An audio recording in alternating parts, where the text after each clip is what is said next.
देश में नीट छात्रों के साथ एक बार फिर से धोखा हुआ है। एनटीए ने पेपर लीक के आरोप के बाद नीट परीक्षा 2026 को रद्द कर दिया है। अभी नई तारीखों का ऐलान नहीं हुआ है। मामले की जांच सीबीआई करेगी। देश भर में 3 मई को करीब 23 लाख छात्र नीट परीक्षा में शामिल हुए थे, लेकिन कुछ ही दिन बाद नीट पेपर लीक की बात सामने आई, मीडिया में आई।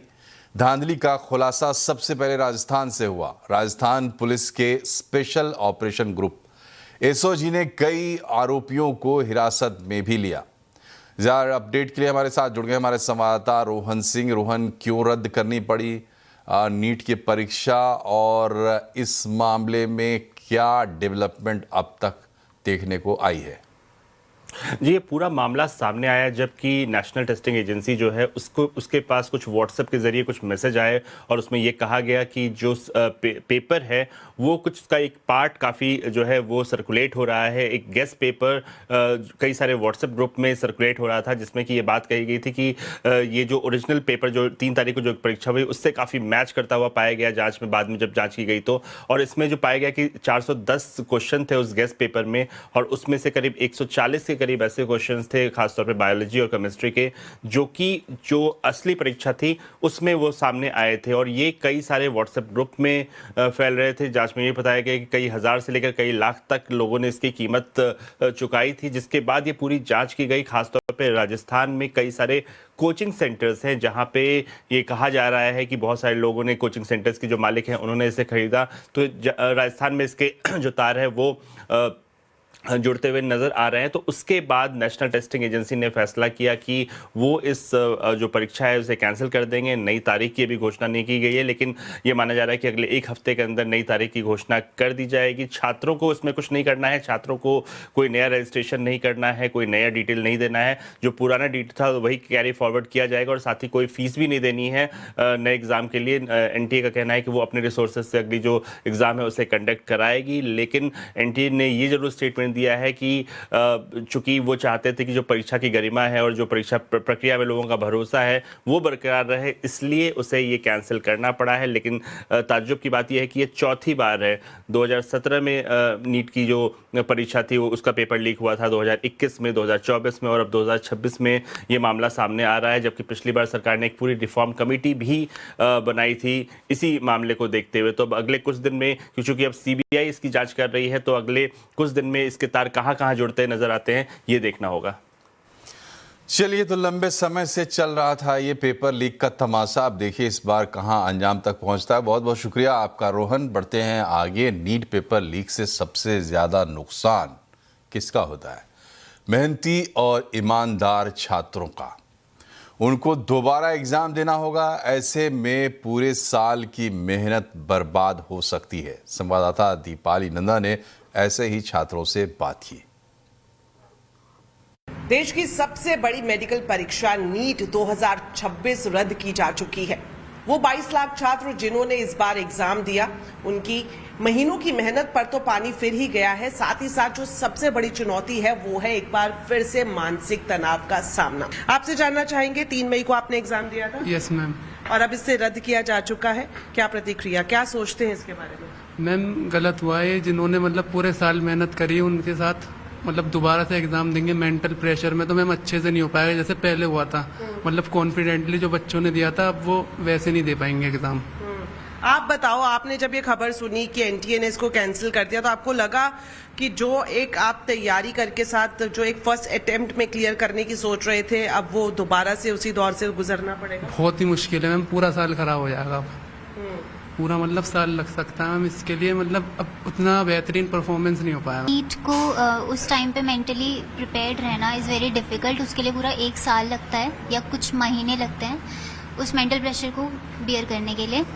एंड वापस से हम कुछ कपल ऑफ डेज में दोबारा से वो सब रीगेन करना in our mind is again very difficult, because अभी जो 10 डेज निकले हैं इसमें हम वो एक जो डिसिप्लिन था we have lost that, we have to regain that. उसको भी वापस से लाने में बहुत टाइम लगेगा।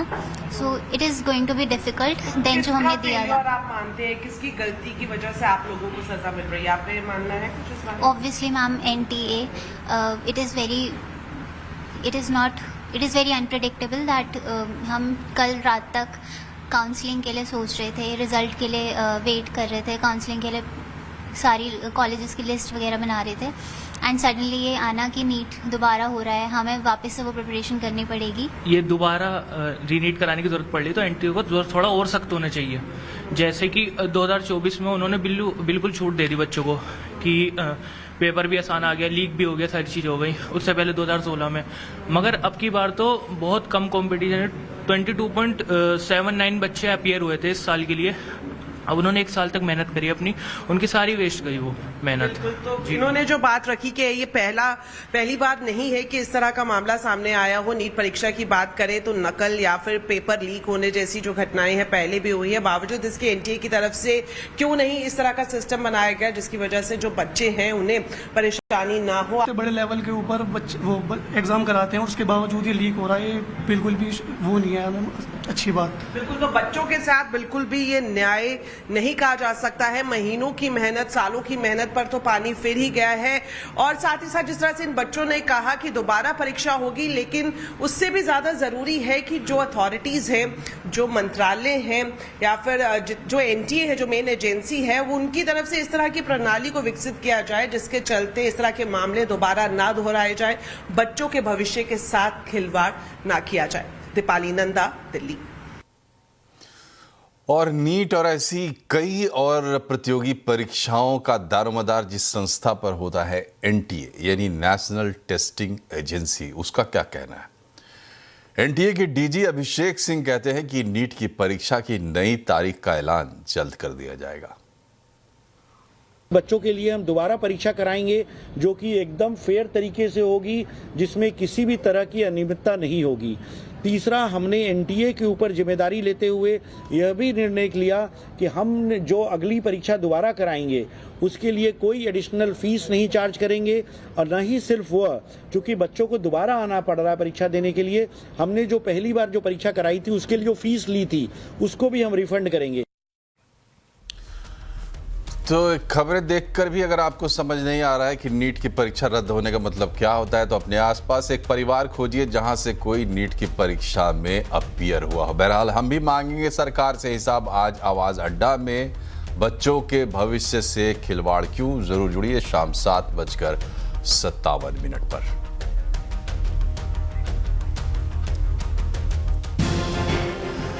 और एक और बड़ी खबर, एक और बैंक में लोगों का पैसा डूब गया। सर्वोदय कोऑपरेटिव बैंक का लाइसेंस रद्द हो गया है। आरबीआई ने तत्काल प्रभाव से सर्वोदय कोऑपरेटिव बैंक का लाइसेंस रद्द कर दिया है। मुंबई बेस्ड सर्वोदय बैंक है ये, आप समझ सकते हैं देश की आर्थिक राजधानी से चलने वाला कोऑपरेटिव बैंक सर्वोदय बैंक का लाइसेंस रद्द कर दिया गया है तत्काल प्रभाव से, बिना किसी नोटिस के। और इसके बैंकिंग के कामकाज पर रोक लग चुकी है। मतलब ना तो सर्वोदय बैंक कोई डिपॉजिट ले पाएगा, ना ही सर्वोदय बैंक कोई एडवांस कर पाएगा। पूरा कामकाज ठप हो जाएगा। आरबीआई ने कहा है कि बैंक के पास पर्याप्त लिक्विडिटी नहीं है। मतलब साफ है कि जिन लोगों का पैसा है इस बैंक में उन्हें पैसा नहीं मिलेगा। जो पैसा मिलेगा वो जो गारंटीड पैसा होता है वो मिलेगा। वित्तीय स्थिति खराब है। ग्राहकों की पूरी राशि लौटाने में बैंक सक्षम नहीं है। DICGC यानी जो एक क्रेडिट गारंटी होती है उसके तहत 5 लाख तक की राशि बैंक के ग्राहकों को मिलेगी। अधिकांश ग्राहकों को 5 लाख तक की राशि मिल जाएगी। अगर उनका 5 लाख तक का डिपॉजिट है तो उसके ऊपर है तो वो पैसा गया। Deposit insurance and credit guarantee corporation जो एक संस्था है जो बैंक में रखे आपके डिपॉजिट की गारंटी देती है, वहीं से 5 लाख तक की पेमेंट होगी। बाकी लोगों का पैसा गया। देश की आर्थिक राजधानी में आधारित ये बैंक है सर्वोदय कोऑपरेटिव बैंक।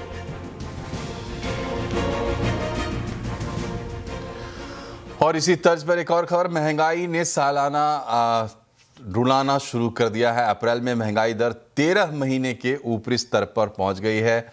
मासिक आधार per month on month retail महंगाई दर 3.4% से बढ़कर 3.48% यानी 8 बेसिस पॉइंट इसमें इजाफा देखा गया है।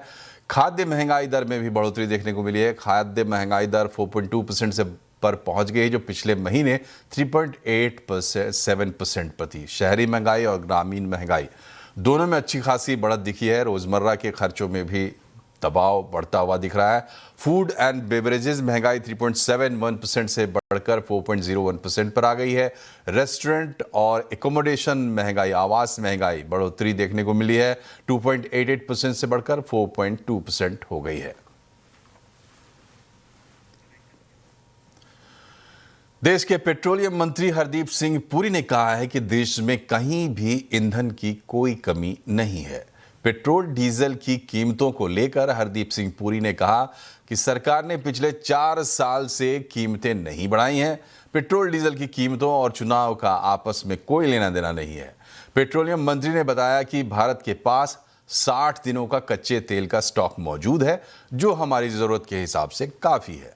इसके अलावा 60 दिनों का LNG और 45 दिनों का LPG स्टॉक भी मौजूद है। Somebody said, ओ ये चुनाव हो गए, अब एकदम प्राइस बढ़ जाएगा। अरे भाई, पिछले 4 साल में कितने चुनाव हुए हैं?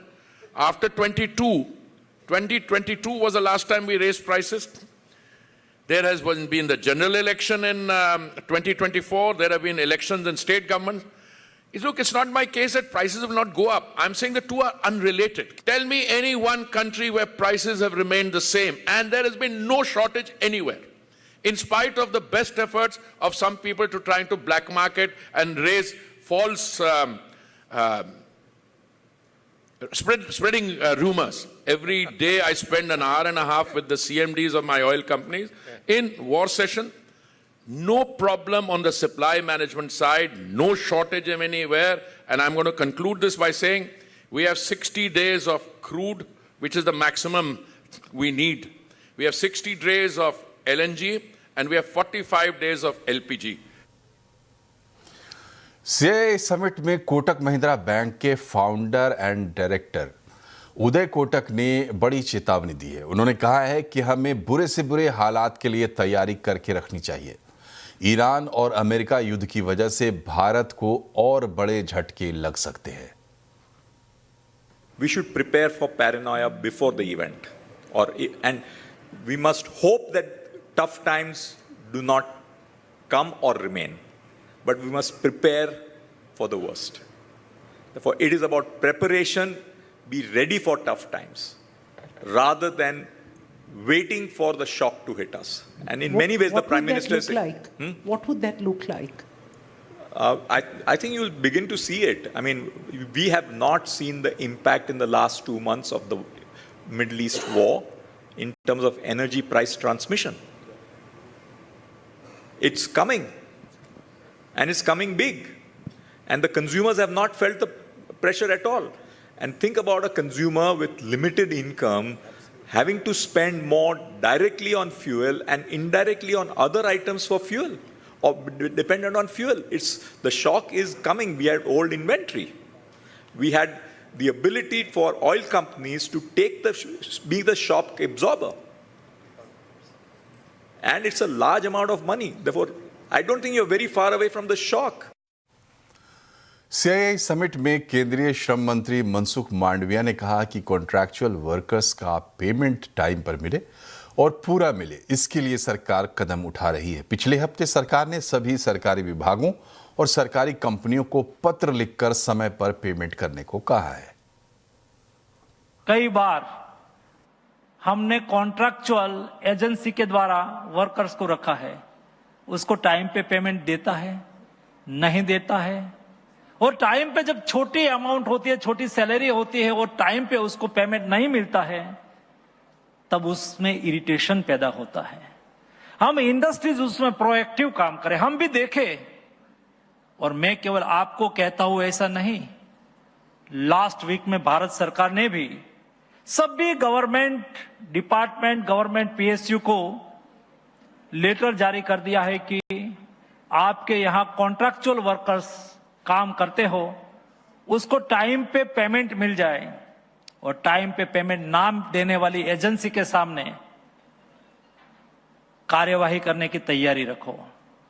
आवश्यकता हो तो ब्लैकलिस्ट भी करो, और काम से निकाल भी दो, कॉन्ट्रैक्ट खत्म भी करो।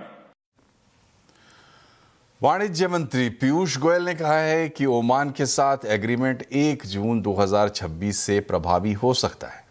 साथ ही चीनी के साथ हमारी बातचीत जारी है, जल्द ही डील होने की भी उम्मीद है। Most probably the Oman Free Trade Agreement will come into effect from 1st of June 2026. With Chile, I've had a very good meeting with the foreign minister. There are some challenges given the very different size of the economy and different scale of opportunity that both countries offer to each other. We are trying to bridge that gap through innovative solutions. और यहाँ रुकते एक छोटे से break के लिए खबरें अपनी और भी है, बने रहिए CNBC आवाज के साथ।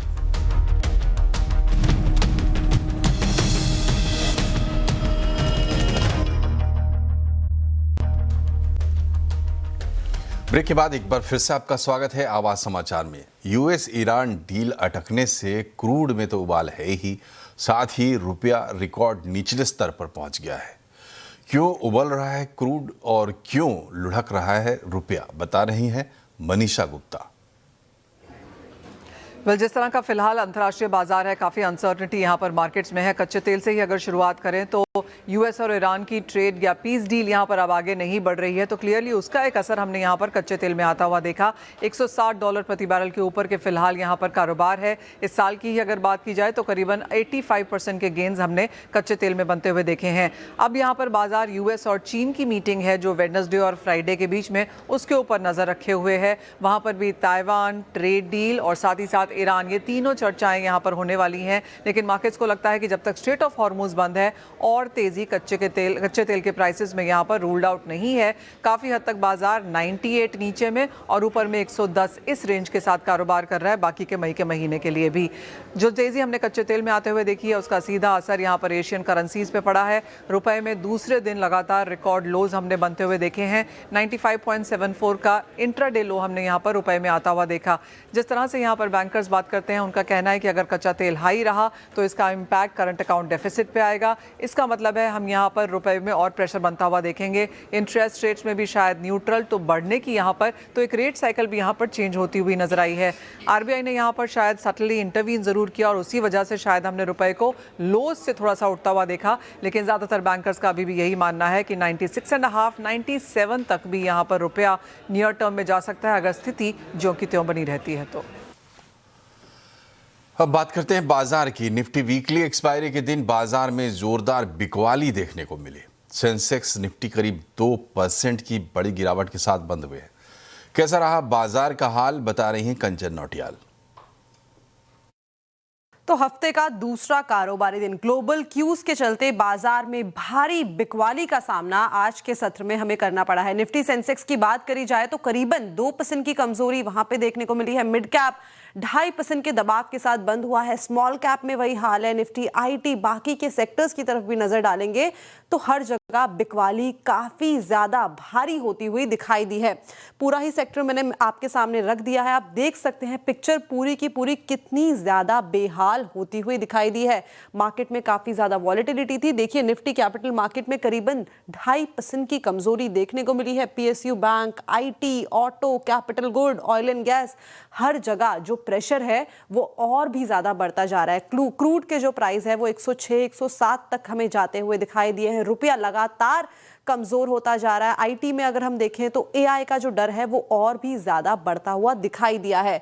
स्टॉक स्पेसिफिक बात करें तो ओएनजीसी, बिकॉज जो खबर आई है उसके बाद तेजी, हिंडाल्को और एसबीआई में हल्का फुल्का एक मोमेंटम देखने को मिला है। लूजिंग साइड में अगर हम बात करें तो Shriram finance, Adani port, tech Mahindra और एचसीएल टेक में काफी ज्यादा प्रेशर रहा है।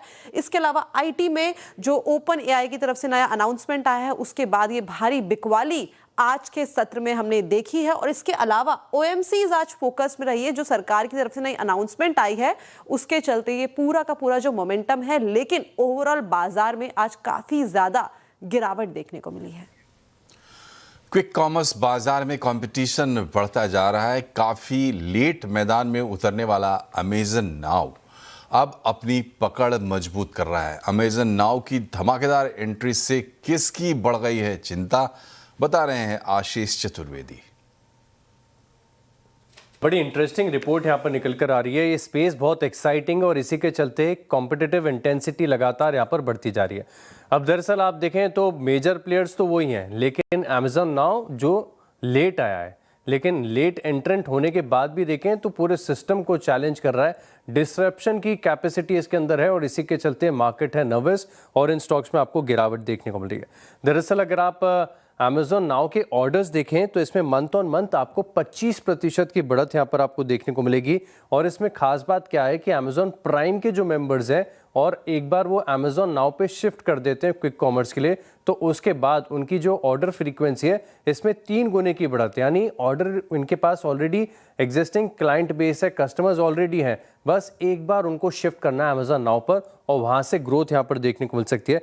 अच्छा, क्योंकि अमेजोन है, डीप पॉकेट्स हैं, सबको पता है कि बहुत ज़्यादा पैसा है, खर्च करने की भी कैपेसिटी, बर्न करने की इनकी काफ़ी ज़्यादा है, तो इसी के चलते आप देखें तो पूरा इंफ्रा इनके पास इन स्पेस है। और चाहे लॉजिस्टिक्स कंपनीज के लिए देखें, पैकेजिंग के लिए देखें, इन्होंने दूसरों को आउटसोर्सिंग करके यहाँ पर नियुक्त कर रखा है। लेकिन अब खास बात यह है कि सबसे बड़ा, अगर आप इंडस्ट्री को समझ लेते हैं, एक बार मैं स्क्रीन पर डेटा आपके लेकर आता हूं जहां पर आपको समझ में आएगा कि फिलहाल क्विक कॉमर्स में चल क्या रहा है, तो इसको बड़े ध्यान से देखिएगा। ये पिक्चर एक बार आपने देख ली तो आपको पूरी इंडस्ट्री में समझ में आ जाएगा क्या चल रहा है। देखिए, ब्लिंकिट अभी भी अनडिस्प्यूटेडली मार्केट लीडर बना हुआ है, क्योंकि इनकी जो डार्क स्टोर की क्षमता है ना वो सबसे ज़्यादा है। इनफैक्ट 2 बड़े प्लेयर मेजर मिला लें तभी ब्लिंकिट के बराबर जाएंगे। 2250 के आसपास के इनके पास डार्क स्टोर है और इनकी जो डेली ऑर्डर वैल्यू है वो भी काफ़ी ज़्यादा है, 30 लाख है। बहुत ही यंग कंपनी है जेप्टो, लेकिन ये भी देखिए अब दूसरे पायदान पर आ चुके जिसमें 25 लाख से ज़्यादा डेली ऑर्डर है और 1100 डार्क स्टोर्स का नेटवर्क है। इंस्टामार्ट में भी देखें तो 12 लाख के आसपास और अगेन 1150 इनके पास डार्क स्टोर्स हैं। लेकिन अब बात करते हैं जो नए एंट्रेंस है। अब नए एंट्रेंस में आप देखें तो चाहे फ्लिपकार्ट मिनट्स है या अमेजोन नाउ है या बिग बास्केट नाउ, इनके पास अभी फिलहाल के लिए डार्क स्टोर्स का नेटवर्क बहुत कम है। लेकिन आपको एक चीज़ और ध्यान में रखनी पड़ेगी कि अमेजोन के पास ऑलरेडी माइक्रो स्टोर्स हैं, एक बार उसको इंटीग्रेट कर दिया तो बहुत ज़्यादा बड़ी रीच यहाँ पर देखने को मिल सकती है। लेकिन मार्केट की दिक्कत यही है कि जो मंथ ऑन मंथ 25% की ग्रोथ देखने को मिल रही है, ये क्या यहाँ से और एक्सपोनेंशियली बढ़ सकती है, और अगर ये बढ़ेगी तो जो लीडरशिप है ब्लिंकिट, जेप्टो और इंस्टामार्ट की, इसको यहाँ पर आगे चैलेंज एक देखने को मिल सकता है। लेकिन मार्केट की साइज और अपॉर्चुनिटी आप देखें तो बहुत ज़्यादा एक्साइटिंग है, बहुत ज़्यादा बड़ी है, क्योंकि अभी भी भारत में आपको लग रहा होगा कि ये बहुत मैच्योर हो गई हैं कंपनियां, पूरी मार्केट इन्होंने कैप्चर कर लिए। बिल्कुल ऐसा नहीं है। भारत में अभी भी ऑनलाइन शॉपिंग की जो पेनिट्रेशन है सिर्फ 30% है। बड़े मार्केट को टैप करना अभी भी बचा है और इसी के चलते इंडस्ट्री की रिपोर्ट्स ये बताती हैं कि 2030 तक ये जो पूरा मार्केट साइज है ना, ये और दुगना हो जाएगा, यहाँ से बड़ी बढ़त देखने को मिल सकती है। और इसी के चलते देखें तो जो डीप पॉकेट्स वाली कंपनी है तेजी से विस्तार कर रही है। और आज आवाज अड्डा में आज की सबसे बड़ी खबर, नीट पेपर लीक, कौन है इसका जिम्मेदार, इसी पर होगी आवाज अड्डा में बड़ी चर्चा। अब बच्चों के भविष्य से खिलवाड़ क्यों, जरूर जुड़िए शाम 7:57 पर।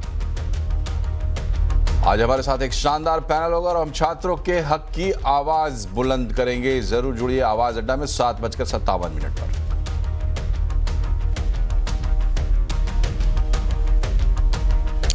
और इसी के साथ आवाज समाचार में फिलहाल इतना ही, लेकिन यहाँ खबरों का सिलसिला लगातार जारी रहेगा। आप भी रहिए खबरों पर अपडेट, जुड़े रहिए CNBC आवाज से। हम सोशल मीडिया पर भी मौजूद हैं। नमस्कार।